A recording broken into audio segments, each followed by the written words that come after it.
عبدالقیوم کا واقعہ بڑا مشہور ہے، جو کہ 1934 عیسوی کا ہے، جو وکٹوریا گاڑی چلاتا تھا، جو کوچوانی کر کے اپنی اور اپنے گھر والوں کی روزی حاصل کرتا تھا۔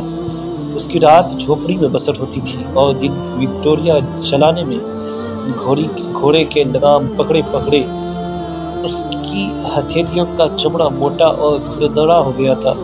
پورے شہر کراچی میں جہاں وہ رہتا تھا، کوئی اس کا ہمدرد و غمگسار نہیں تھا۔ اگر کوئی اس کا دوست اور شناسا تھا تو اس کا پیارا گھوڑا موتی تھا۔ عبدالقیوم کو معلوم ہوا کہ ایک شخص نے اپنی کتابوں میں سرکار اقدس صلی اللہ علیہ وآلہ وسلم کی شان میں گستاخی و بے ادبی کی ہے، جس پر مقدمہ چل رہا ہے اور آج اس کی تاریخ ہے۔ وہ فوراً وکٹوریا لے کر کچہری کی طرف چل پڑا، ایک کنارے اپنی گاڑی کھڑی کی اور فاتحانہ شان کی طرح چل کر جج کے کمرہ میں پہنچا، جو آدمیوں سے کھچا کھچ بھرا ہوا تھا۔ دو انگریز جج ابھی قانون دفعات کا چہرہ دیکھنے میں لگے ہوئے تھے کہ اس نے مجرم کو اس طرح چاقو مارا کہ اس کی گردن میں اترتا چلا گیا۔ لاش تڑپ کر ٹھنڈی ہو گئی اور عبدالقیوم نے بغیر کسی مزاحمت کے اپنے آپ کو پولیس کے حوالے کر دیا۔ عبدالقیوم، جو اپنے ہی شہر میں اجنبی تھا اور کوئی اسے جانتا پہچانتا نہ تھا، تھوڑی ہی دیر میں صرف کراچی نہیں بلکہ پورا ہندوستان اسے جان گیا اور سارے مسلمانوں کی محبتوں کا مرکز بن گیا۔ اسے ضمانت پر چھڑایا گیا اور مقدمہ شروع ہوا۔ وقت کے ماہرین قانون دانوں، بڑے بڑے وکیلوں اور بین الاقوامی شہرت رکھنے والے نے عبدالقیوم کی مقدمہ کی پیروی کرنی چاہی اور اس سے کہا، بس اپنا بیان ذرا بدل دو، ہم تمہیں بچا لیں گے۔ کہنے والوں نے بہت کہا، منت سماجت کرنے والوں نے بہت منت سماجت کی، مگر عبدالقیوم کے پاس ہر شخص کے لیے صرف ایک جواب تھا کہ میں نے جان بوجھ کر مرتبہ شہادت خریدا ہے۔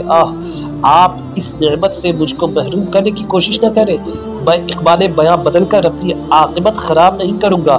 عبدالقیوم کی رہائی کے لیے مسجدوں میں دعائیں کی گئی، عورتوں نے منتیں مانی اور بوڑھوں کے لرزتے ہاتھ، نوجوانوں کے دل اور بچوں کے اداسیوں نے مالک حقیقی سے اس کی زندگی کی بھیک مانگی، مگر عبدالقیوم کی ہی تمنا تھی، عبدالقیوم کی ہی تمنا پوری ہوئی۔ قانون کے محافظوں نے اس کی موت کا حکم سنا دیا، وہ موت کے جس پر ہر دل غمزدہ اور ہر گھر ماتم کدہ بنا ہوا تھا، جیسے محسوس ہو رہا تھا کہ یہ اپنے ہی گھر کا المیہ ہو، اپنے ہی گھر کا معاملہ ہو۔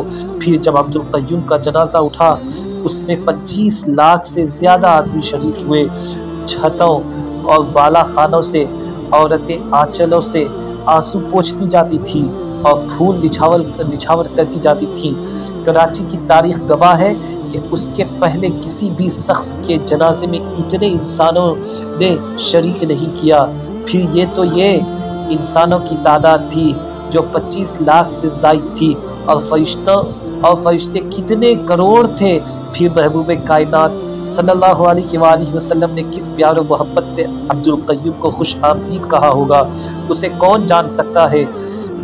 برادران ملت، وہ عبدالقیوم جو وکٹوریا چلاتا تھا، کوچوان تھا، پورے شہر میں کوئی اسے جانتا پہچانتا نہیں تھا، لوگوں کے لیے اجنبی تھا، سماج اور معاشرے کے پست طبقہ کے ایک ناقابل توجہ آدمی تھا، مگر ایک ہی جست میں رفعتوں کی ساری منزلوں کو طے کر لیا اور تھوڑی ہی دیر میں اس مقام رفیع کو پا لیا کہ جہاں برسہا برس کے مجاہدوں اور زندگی بھر کی ریاضتوں کے بعد بھی ہر انسان نہیں پہنچ پاتا۔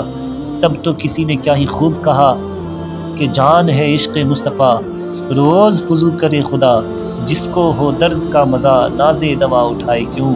یہ عشق رسول کا صدقہ تھا جو عبدالقیوم نے پایا۔